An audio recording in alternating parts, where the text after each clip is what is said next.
Mech Touch. Chapter 32, Gauntlet. When the presenter finally announced the end of the design phase of the competition, a lot of young men and women groaned. While Vess was able to finish his mech with a bit of time to spare, other designers lacked the skill to jury-rig disparate components together without spending a lot of time making the connection work. "You gave us too little time," a young woman complained as tears fell from her stressful face. The mech she worked on only appeared half-finished. "Give us more time. 12 hours is too little. This is unfair." Silence. The presenter ordered with a bloody air, instantly causing the designers to quail. "The terms of the qualifiers are published beforehand, so you should have prepared for this round. Last year's qualifiers also took 12 hours.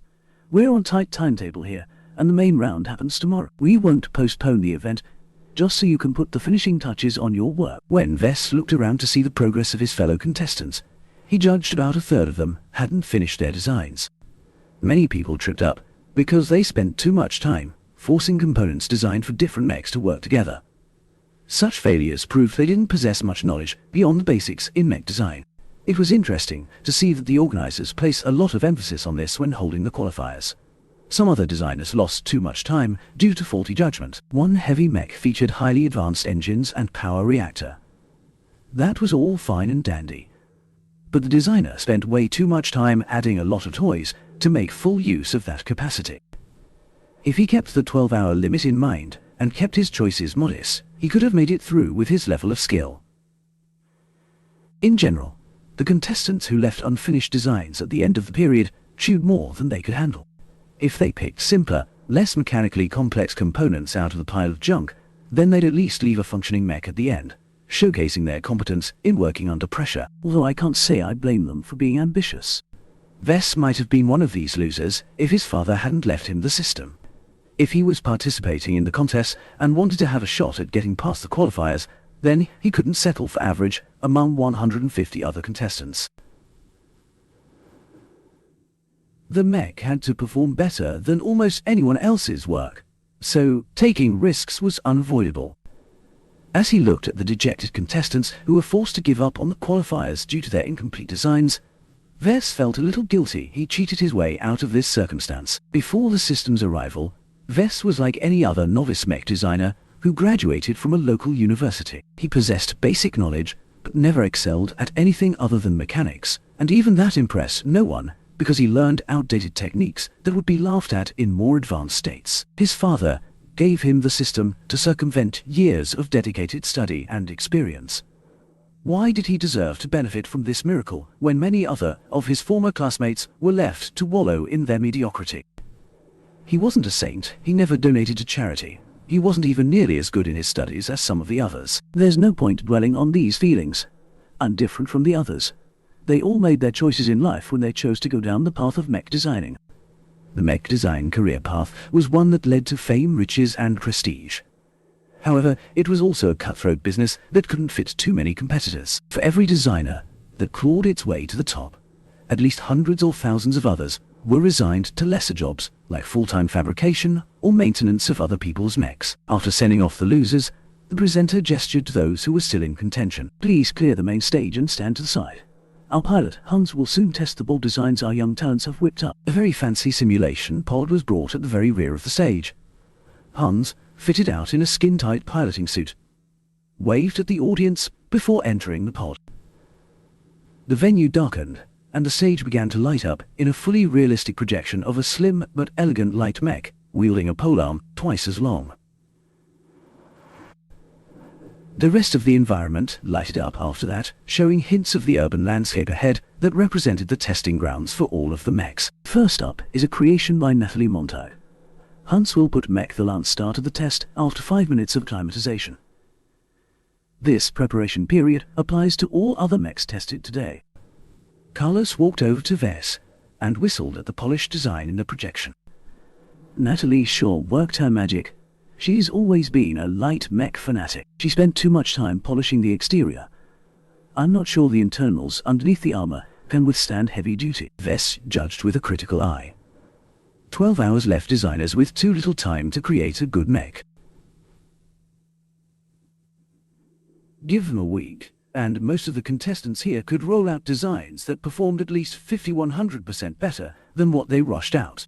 Eliminating errors and weak points in the design offered the biggest bump in performance and could be done in 2 to 4 days, while constant optimizations allowed the mech to perform a little better over the remainder of the time. When Hans finished familiarizing himself with the Lance Star, he entered the testing stage. The presenter offered spectators an overview of the Gauntlet. As everyone knows, testing a mech as fair as possible can be difficult. Many smart people have racked their overstuffed brains to find a solution before coming up with the Gauntlet. They come in different lengths, duration and difficulties, and randomize in configuration with each separate run. That means that Hans will face similar challenges with each mech he pilots without being able to use his last run's experience to help him overcome his current challenges. Technically, since no run was the same, their difficulties actually diverged in many different ways. If Hans faced smooth sailing up to the end, where he get whacked by an overwhelming ambush, he'd be able to score higher than in many other situations. For example, if he faced constant harassment right at the start, leading to his mech's destruction midway due to his inability to find time to recover. In both Gauntlet runs, the amount of mechs and their strength remained the same, but the way they exerted pressure differed drastically, leading to different results. There was no point complaining about it though. Vess knew that the Gauntlet was a long-held custom in the mech world, and that its inventors had plenty of time to curb much of its faults. The Lance Star move. Its thin and lightweight design spoke of a great retention in motive power. Natalie Montag evidently possessed real skill for getting a mech traverse so smoothly. The machine flitted through the debris-filled streets of the Gauntlet like a dancer. When the Lance Star encountered enemies, Hans piloted the mech as a high-speed scout. It dodged aside the attacks sent in its way, and avoided traps and entanglement whenever possible. If a mech was able to come up to its front and present an obstacle, the Lance Star only dealt enough damage with its lance and auxiliary pistol to squeeze its way through. Natalie's mech started stumbling when Hans couldn't avoid a couple of laser beams. The Gauntlet's computer controlled opponents might not be very smart or skilled, but they possessed overwhelming numbers, so it was impossible to keep out of reach, no matter how many times Hans dodged. Ouch! Carlos winced. The mech is getting bogged down and surrounded. It doesn't have enough firepower to break through. The Lance Star only used its polearm as its main weapon. It possessed no ranged weapons at all. Hans had no way to pressure his opponents at a distance. When more and more opponents gathered at range, the Lance Star finally suffered a critical hit in its thinly armored ankle.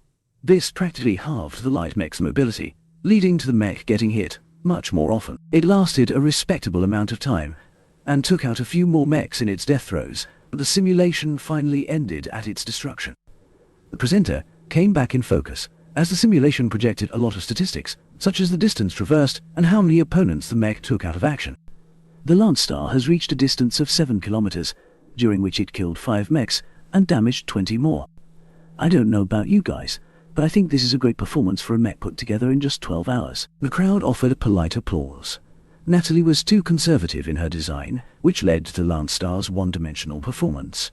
Other than its speed and lack of major design flaws, the mech boasted no other advantages. A heavy mech called the Thunderstorm came up next.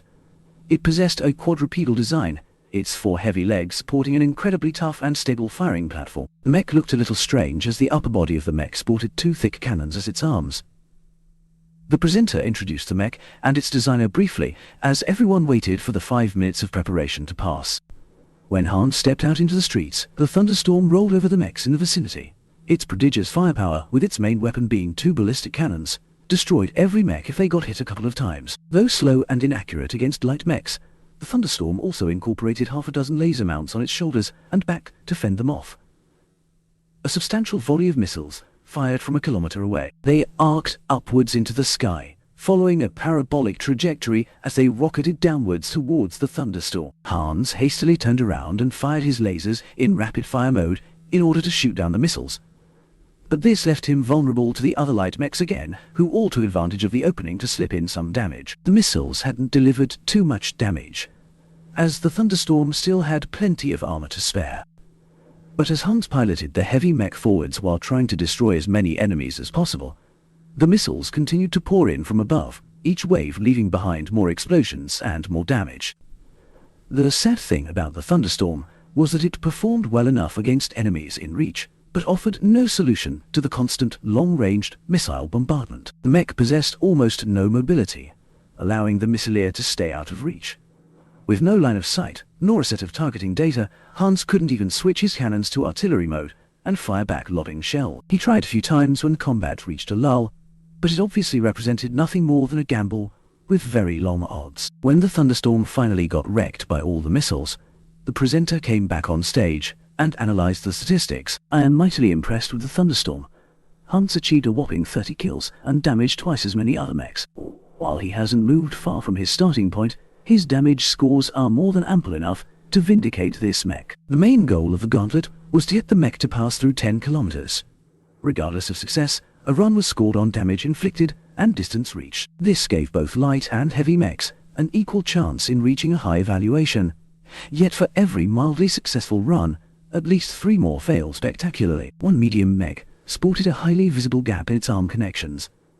The mech's armor couldn't cover up the musculature of the arms, leaving them prone to damage. Even with Hans' best efforts, a couple of missile strikes fouled the connectors pretty quickly, leaving the mech with only barely functioning arms.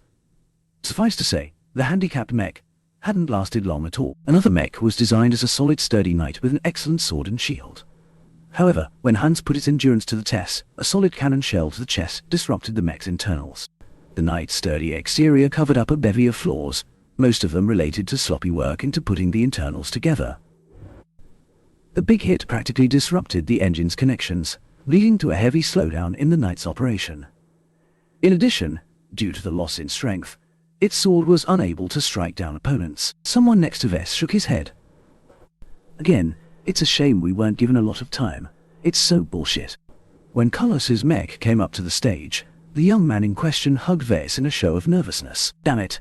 I hope my baby will do well. This is the first time my creation is tested in public. I hope I won't disappoint my parents." The mech Carlos spent 12 hours on looked like an ill-fitting mess. With its oversized legs, the humanoid mech seemed confused whether it wanted to be a medium or heavy mech. Carlos evidently faced the same problem as Vess, but solved the problem by going into a different direction. Though people often disparaged medium-heavy hybrids, the huntsman Carlos cobbled up performed fairly better than anyone expected. The legs caused the mech to move slower than normal, but it also became incredibly resistant to damage. With a shield in one arm and an awkward sawed-off heavy rifle in the other, the mech gunned down plenty of mechs in its way. However, the lack of melee options dragged the huntsman down. It was only able to deal with mechs that came close by, dropping the rifle and unsheath its backup knife. This turned the mech into a competent defender, but allowed the rifle mechs in the distance to shoot at the huntsman with impunity. This envelopment eventually resulted in the huntsman's death. The presenter gave the huntsman an average evaluation. It did not do very well, but at least it hadn't failed outright in the Gauntlet. Vess wrapped his arm around Carlos and tried to cheer him up from his dispirited mood. "You did quite well there. You've proven yourself at the stage that you have the chops to be a mech designer." "Yeah, but my score is way behind.